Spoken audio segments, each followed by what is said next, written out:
Hello and welcome to the Bearded Mystic Podcast, and I'm your host, Rahul N Singh. Thank you for taking out the time today to either watch or listen to this podcast episode.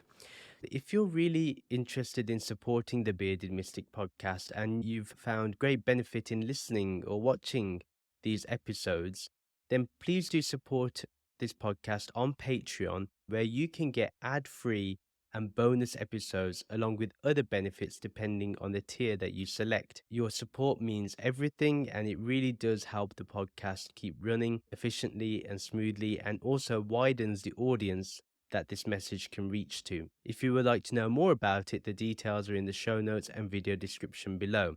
On Saturdays at 11 a.m. Eastern Standard Time, there is a free virtual meditation session along with discussion and Q&A.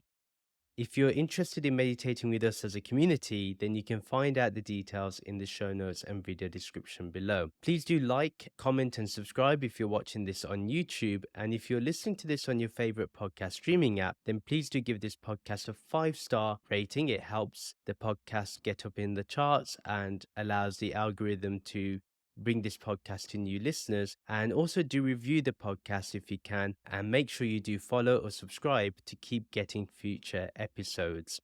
Today we will be continuing on with my thoughts on the Bhagavad Gita, and we will be looking at chapter 13 verses 21 to 24.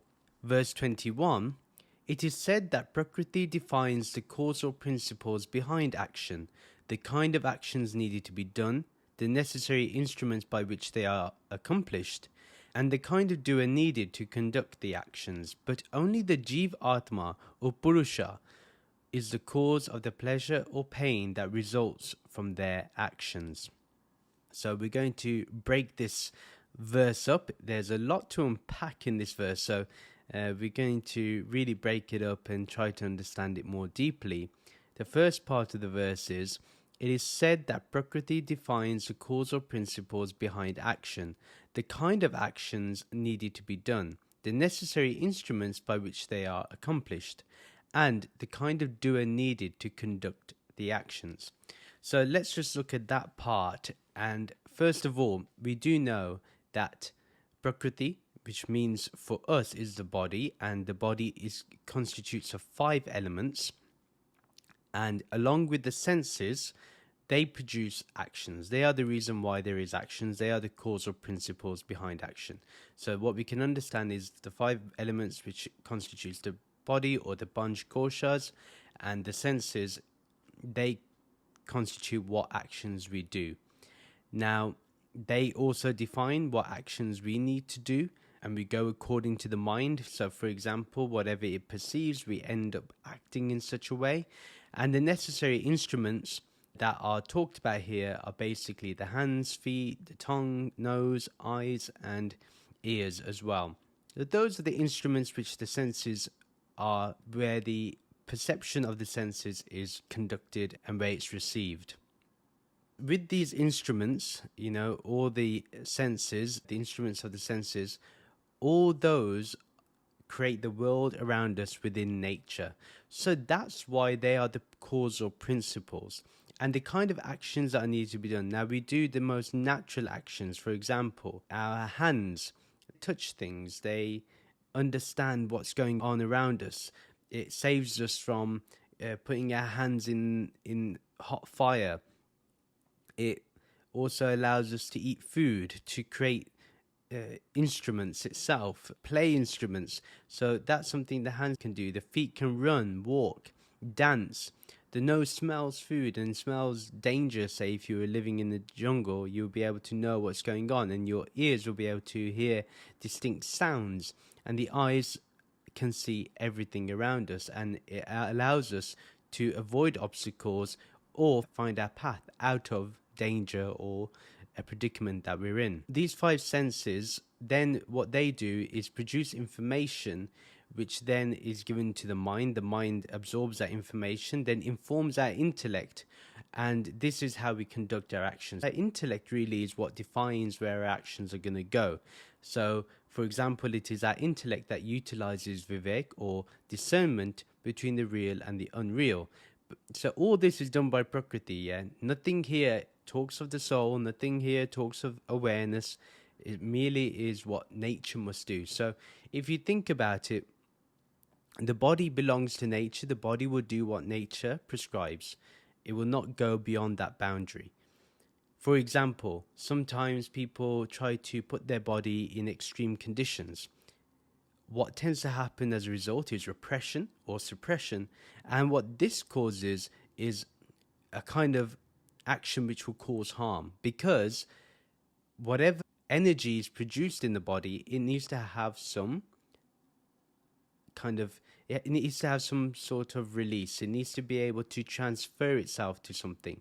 So if you are, for example, abstaining from eating meat, then, for example, it's not easy.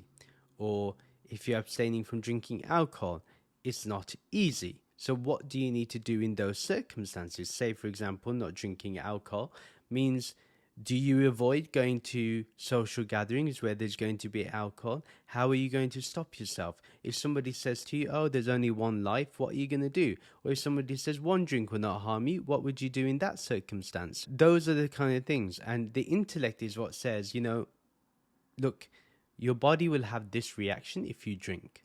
That's all. So your body will tell you it'll hurt your liver, it'll have an impact on your kidneys, you need to make sure you're hydrating with water, things like that. So the body itself is intelligent. We just have to understand that we have to use our vivek when it comes to our five senses. Those allow us to understand what can be accomplished and what cannot be. And remember, it says, and the kind of doer needed to conduct the actions. The body needs to be able to utilize the instruments to do as much as it can. For example, when you get older, it may not be so easier to conduct certain actions. For example, even getting up to get some water will not be an action that can be done. So we have to understand that while we're in this youth, we have the power to do what we need to do with the actions that we want to take. Then Shri Krishna says, but only the Jiva Atma or Purusha is the cause of the pleasure or pain that results from their actions. Now, the Jiva Atma or the Purusha here is the witness consciousness, and that is truly behind the reactions from these actions. So it observes the reactions. The actions are done by the body, the awareness observes the actions and observes the reactions from those actions. Now, the results of all actions is caused by the Purusha. Now, what you could see here as the Purusha is not some higher God, but experience will tell you that it's just existence itself. Basically, everything you do has some sort of reaction somehow. And that's why someone with a strong intellect is able to observe what action will be the best one to take, what will create the most joy and the least amount of harm. That's the kind of thought pattern someone with a strong intellect will be able to conduct within themselves. What it then understands is the formless awareness is actually the cause of all. Without my awareness, I'm not aware of the body, I'm not aware of the mind, I'm not aware of the discernment, I'm not aware of what the senses are producing. So awareness is primary, therefore the cause of all. If I am not aware, will this still be? And will it be experienced as I experience it? Now, for example, human beings don't just experience objects, but they also have results of those objects. So it is the awareness that actually is aware of pleasure that is attained by something and the pain when something departs. That's something that awareness does. If you were not self-conscious, feeling pain will not be such a strong feeling. And the interesting thing is that pain can cause, if we keep concentrating on pain, it can easily turn into suffering, because we focus our awareness on this.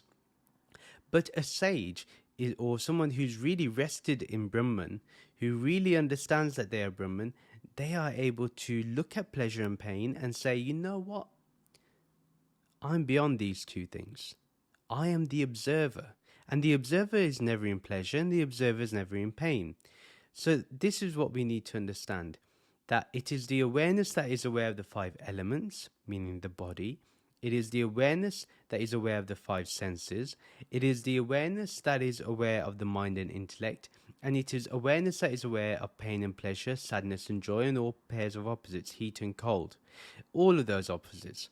So this is something we can understand, that it is because of awareness we find that there is a cause of pleasure and there is a cause of pain, and that's resulted from our own actions. So that's why it's very important that a sage, anyone that listens to the Bhagavad Gita, anyone that reads the Bhagavad Gita, anybody that really truly worships Sri Krishna, one must always understand that we need to see the bigger picture. One little action can have strong consequences.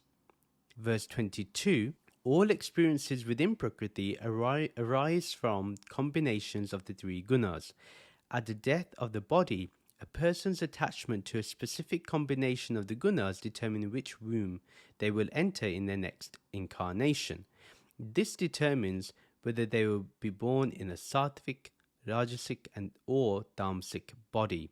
Now this is very interesting, and it's quite a dramatic statement by Sri Krishna, to be honest. And it's kind of highlighting, if we still believe that we are this body, and not necessarily that we are Brahman or that we are awareness or we are Sri Krishna himself, whether we truly believe this. Are we truly believing in what he truly is?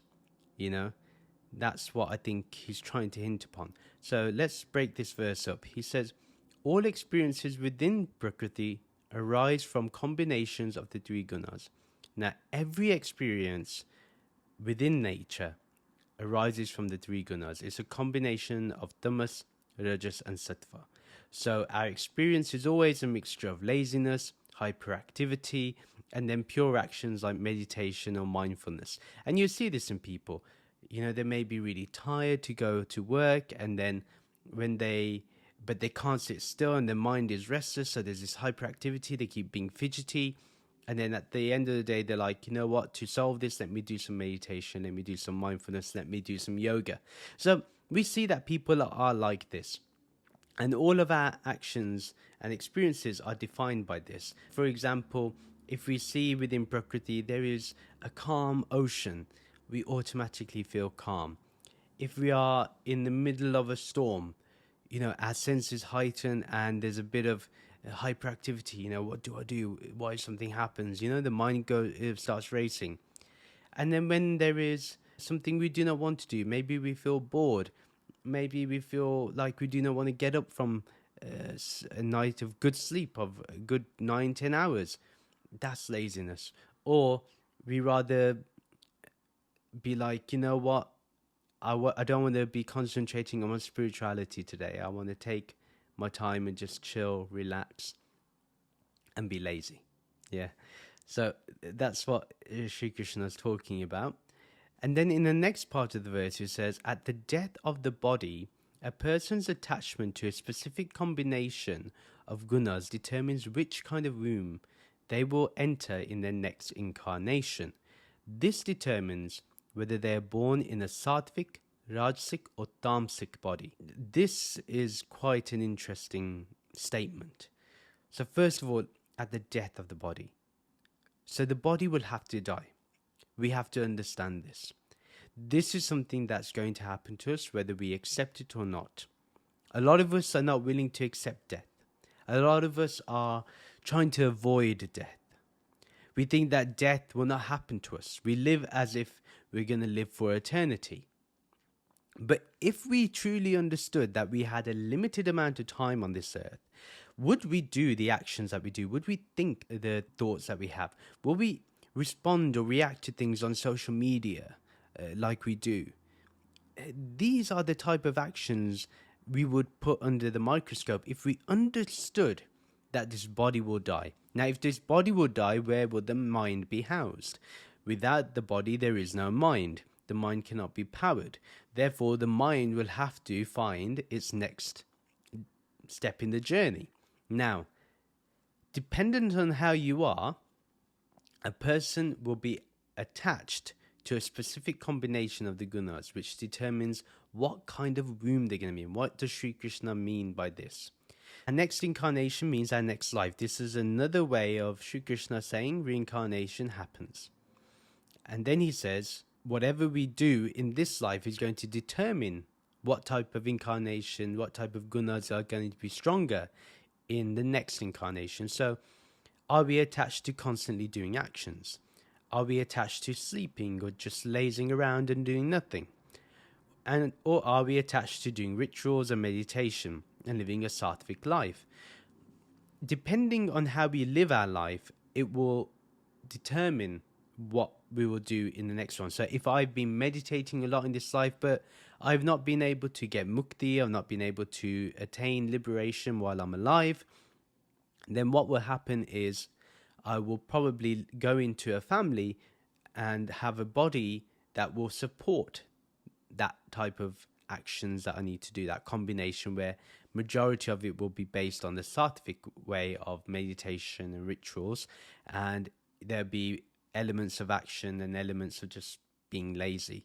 But the predominant one will be sattvic. For example, if I am constantly lazing around, whenever I'm bored, I'm just gorging on food, drinking unhealthy things, living a generally unhealthy life, procrastinating, then that will be the type of body I will go in the next incarnation. The predominant guna will be tamasic. And there may be some actions where, I will do actions in terms of getting food or getting a drink, but it'll be very, very limited. And maybe somewhere, somehow, I'll do a bit of yoga to make myself feel that I'm doing some sort of spiritual activity. That's the type of thing. And to be fair, don't just think of this in your next incarnation. We can actually analyze our own life right now and see, where are we? Where are we today? And how can I improve this? How can I get out of this cycle?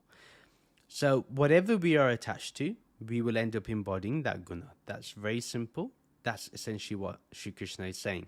And this verse shows how someone is still in avidya, still in ignorance, because they've not been able to get out of the gunas. And the question here remains, is it for us, is if we want to remain in nature, or do we want to transcend this? And if we do want to transcend this, then we need to understand that we are Brahman. This is when we will have to seek that knowledge of Brahman, that Brahm Gyan, that insight into Brahman, which will allow us to grow and prosper spiritually and understand that we are not the gunas. We are that which observes the gunas. In verse 23 now, Sri Krishna will give 7 qualities, and we will go into those 7 qualities. So within that Deha, the body made of Prakriti, I also reside as the ultimate seer and witness, the one who permits all to happen, the support and resting place of all, the one who experiences all pleasure, the greatest controller, the Atma who pervades all Atmas, and the supreme person among all persons. Within that Deha, body made of Prakriti, I also reside as the ultimate seer and witness, and the one who permits all to happen. So within this body, how does Brahman reside? How does Brahman be in the body? Is it in the body, or is it something that is immersed in the body but surrounds us everywhere? So that's one way of understanding it. What are the qualities that we can notice within ourselves to say that it's the ultimate seer and the witness? So 1, it's the ultimate seer and witness. Why? Because it's the absolute formless awareness. This awareness within us has no form, has no image, has no shape, has no boundary, has no nature, has no concept, has no label. It literally just remains so clear that if you try to put a label to it, it will throw it away. It will not allow anything to stick to it, which will create another identity. And it's the seer. Why? Ultimate seer, because it is aware of its own formless awareness. That's how we need to understand this awareness. And it allows everything to happen. And basically, it's the witness. Just remember, since all of your age, from since you were a toddler to the age that you are now, As your body has changed, as your mind has changed, as thoughts have changed, beliefs have changed, maybe even religion has changed, but one thing has remained the same, which is that you have been watching this, and this watcher has not changed regardless of what the body and mind has gone through. Whatever Prakriti has gone through, it doesn't matter. So remember this, Sri Krishna is saying that he is the ultimate seer and witness within Prakriti, within the body. Yeah, not some separate body. He's not talking about his own. He's talking about everyone. Everything. Every single living being. And he's the one that permits all to happen. For him, he allows everything to happen. This awareness does not stop anything from happening.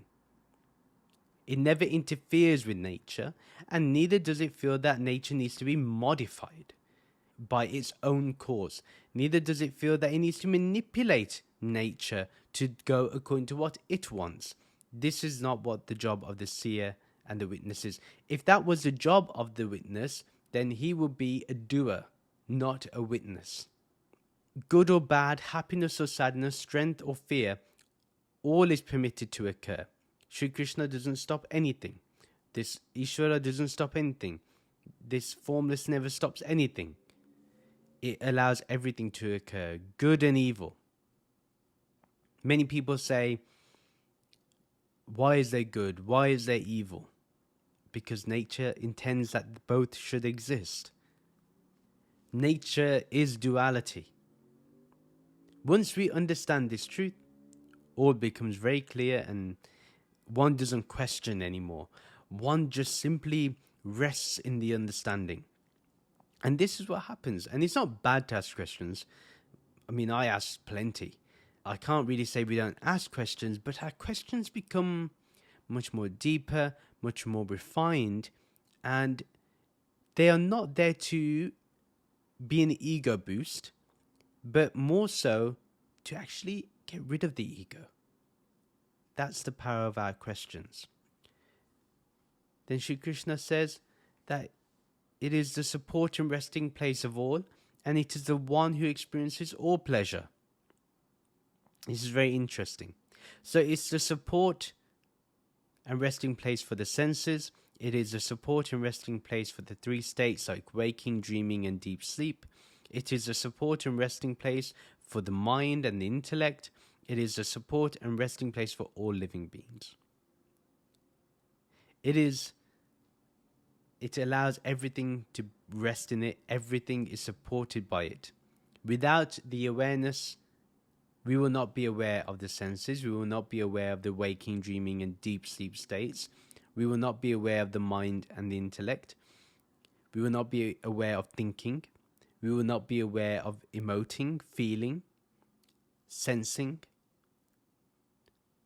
experiencing beautiful things like love and beauty itself, and feeling gratitude. All those happen because this is the support and resting place for all. Whenever we feel tired of life, we know that we can rest in the Supreme. We know that we can do this. And it is the one that is experiencing all pleasures. So it is aware of all pleasures.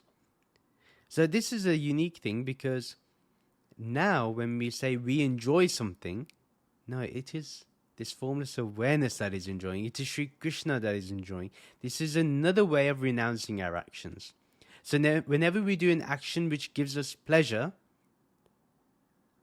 we renounce it to Sri Krishna, because it's the one that experiences it all. We don't. So if you enjoy that chocolate bar, it's awareness that's enjoying it. If you enjoy the butter chicken and naan, it is awareness that is enjoying it. If you enjoy that glass of Coke, or you enjoy that wine or that cup of coffee, it is awareness that is experiencing that pleasure. Once you do this, then you're able to, one, have absolute control over how much you consume. Yeah, moderation will be key. And also, you renounce. So you don't get overexcited, nor do you get upset when you don't receive something that will give you pleasure. And then it is the greatest controller. It is the Atma who pervades all Atmas, and it is the Supreme Person among all persons. So first of all, this formless awareness is the supreme controller of all existence, meaning that because of the awareness, this existence appears. And it has brought this whole existence into place. It is that Sat of Satchit Ananda. So it maintains all of existence. It makes sure that all of existence can function in the chaos that it is, but within that chaos there is calmness, there is peacefulness, there is tranquility. And it allows Prakriti to function within its own laws of nature and doesn't interfere. That's why it's the greatest controller, because it lets go of control. We cannot let go of control. We cannot let go of trying to control every aspect of our life. Not only our life, but the life of others too. But this pure self, this Brahman, it does not seek to control us. Yet, because it's let go of control, it's the ultimate one that controls. Because it is existence itself. And existence, nature, is what controls everything. That's Karma. It is the awareness that is the same with all beings. Now just remember, the Atma is that which is the witness consciousness, that formless awareness. And formless awareness is the same regardless of who you are and where you're from, what religion you belong to, what caste you belong to. It doesn't matter who or what you are. This awareness is the same in all. It doesn't care about your religion, doesn't care about your gender, doesn't care about what sexual orientation you are. It doesn't care about what color skin you have. It doesn't care about what degree you have or what level of education you have. It doesn't care about what salary you earn or what job title you have. It doesn't care about any of those things. It's that Atma, it is that awareness that resides within your own awareness. Yeah. That is, once you realize that that is a true awareness, your awareness merges. Meaning, not that it merges, the identification of a separation dissolves away. That's what it does. So all beings are within the shared being, like we mentioned. So the Atma who pervades all Atmas. And then it's the Supreme Person among all persons. You know, the Param Purusha. Being awareness, it is the first and only being. Yeah, it's the first and only. Therefore, amongst all people, this awareness is supreme. This Purusha is supreme. This consciousness is supreme. Let me make this very clear, that even though we think we are individual people, really we are just this one. We are this Supreme Person. We are that Param Purusha. But it's our ignorance that doesn't allow us to transcend. Then verse 24, when the Jiva Atma finally sees their self as the Purusha, the controller of their own Deha, the material body, when they also know that they and their body are pervaded by the Param Purusha, the supreme controller in all bodies, and when they understand Prakriti, material nature, and how it is controlled by the three gunas, then such an awakened Atma is never forced to take birth again.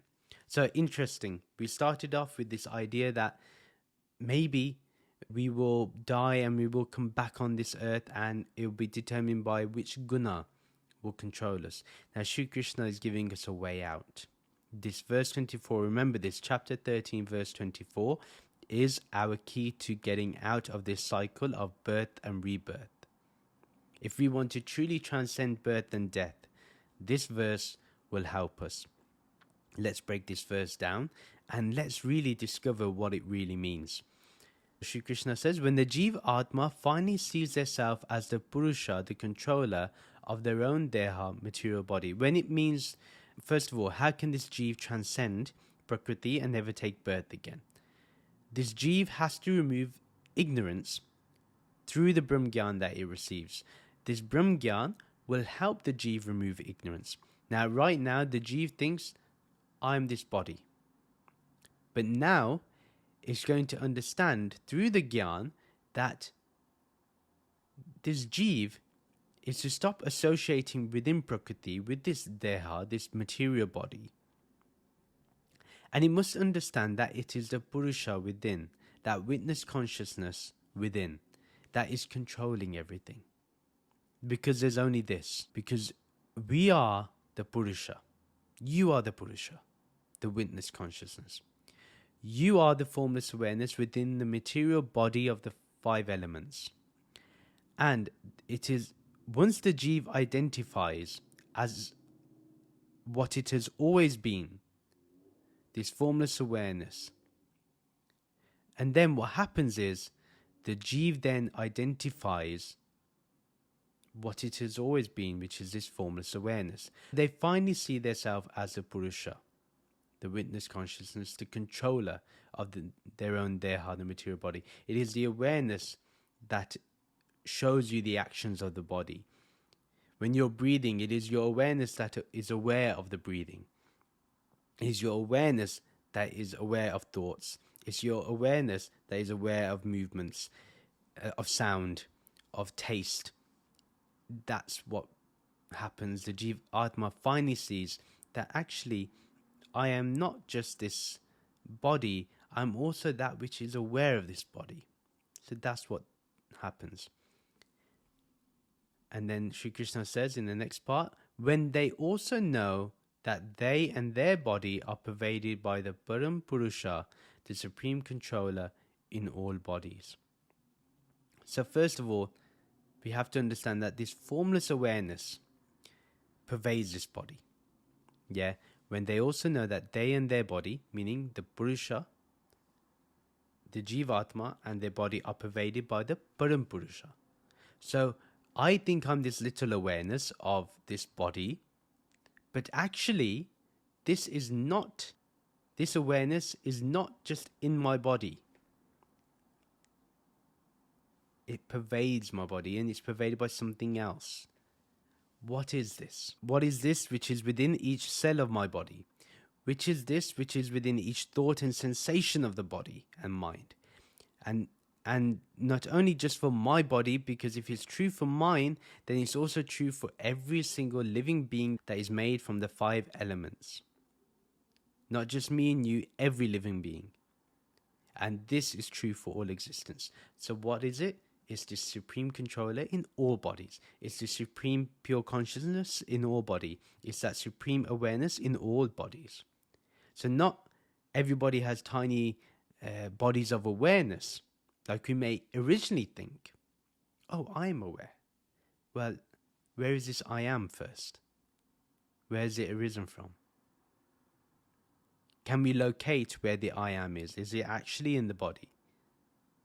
Or is it within the body and pervades the body and is around the body in all of existence? And if it's in me, then it must be in everything. This is what Sri Krishna means when he says, when they also know that they and their body are pervaded by the Param Purusha. Yeah, the supreme controller in all bodies, the supreme witness consciousness in all bodies. And then Sri Krishna adds in the next part, and when they understand Prakriti, material nature, and how it is controlled by the 3 gunas. So what happens is, because you are the awareness, and then therefore you can be aware of nature and the way it works, even the 3 gunas, the way they dominate your mind and your body. Once you become alert and aware of those things, then you understand how this material nature works. Then you know that if I know how this works, then I'm no longer going to be in control. I'm no longer going to be controlled by these things. You understand the intricate details of how these gunas can actually trap you and mold you and bind you into action or bind you into association that you are the body only or the mind only. And what happens is, once you understand that you are the Param Purusha, once you understand that you are the witness consciousness, then you understand this material nature, and therefore you know how this material nature is defined by the 3 gunas. You understand how everything functions according to the 3 gunas.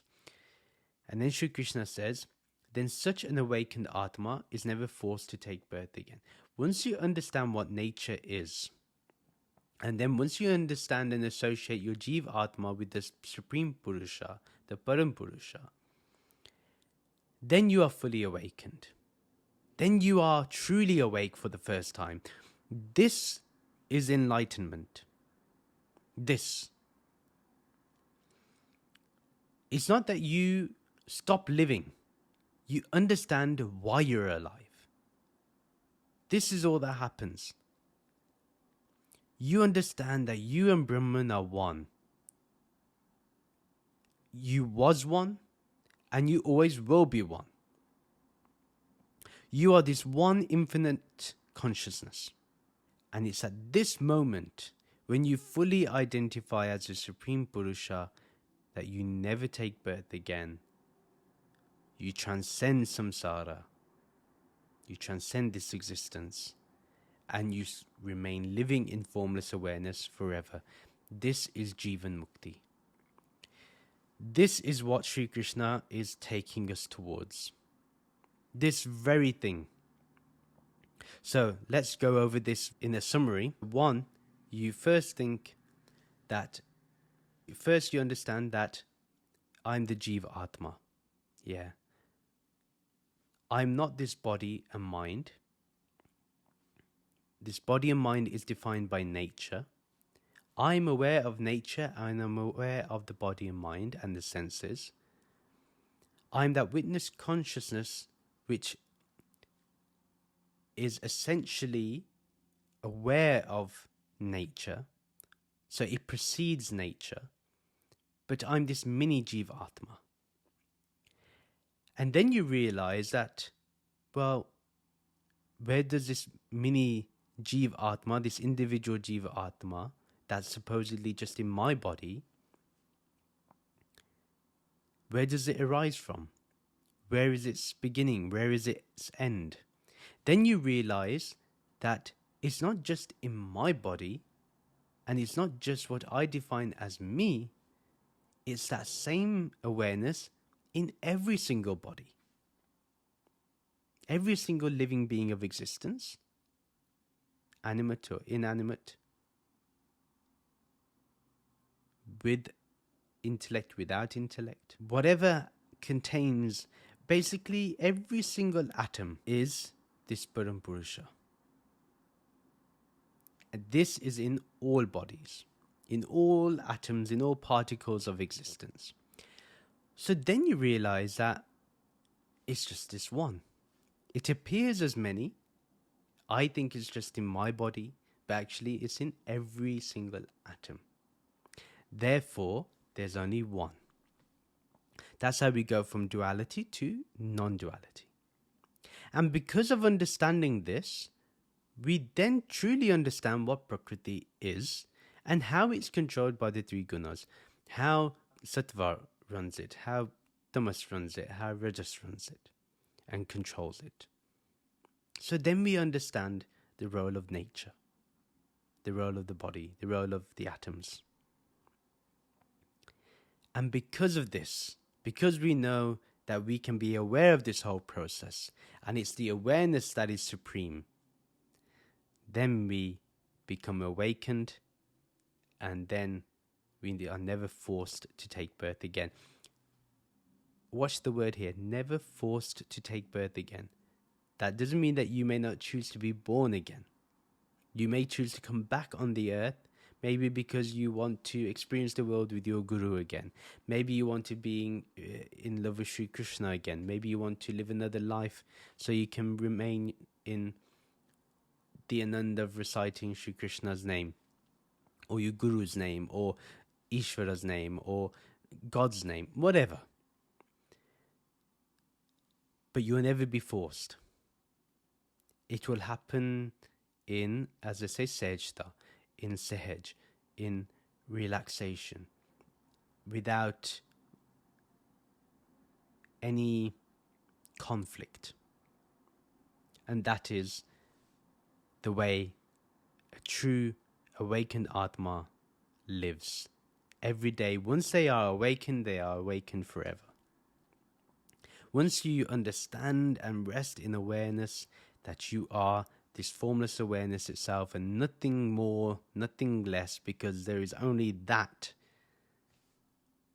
then you will never have to take birth again. You are liberated while alive. You are Jivan Mukt. And this should be the goal for everybody that comes across the Gita. Everybody. Whoever still wants anything less, consider they have not understood the Gita. Sri Krishna's song is to take you to silence, not to trap you in words. This is what we must understand. And that is the end of the episode. Thank you very much for listening. If you liked what you heard and liked what you watched, please do share this podcast with your friends and family who may enjoy this content. Do follow me on social media to keep getting updates. Join the Bearded Mystic Podcast WhatsApp community group to continue the podcast discussion. Details are in the show notes and video description below. If you would like to support the Bearded Mystic Podcast, as we discussed earlier, do check out the podcast Patreon page. Your support means everything, and it helps this podcast keep running. Details are in the show notes and video description below. Please do rate this podcast 5 stars and do give a review either on your favorite podcast streaming app or on our website. Details are in the show notes and video description below. Please do like and comment on this video and subscribe to this YouTube channel. Do follow or subscribe to this podcast on your favorite podcast streaming app.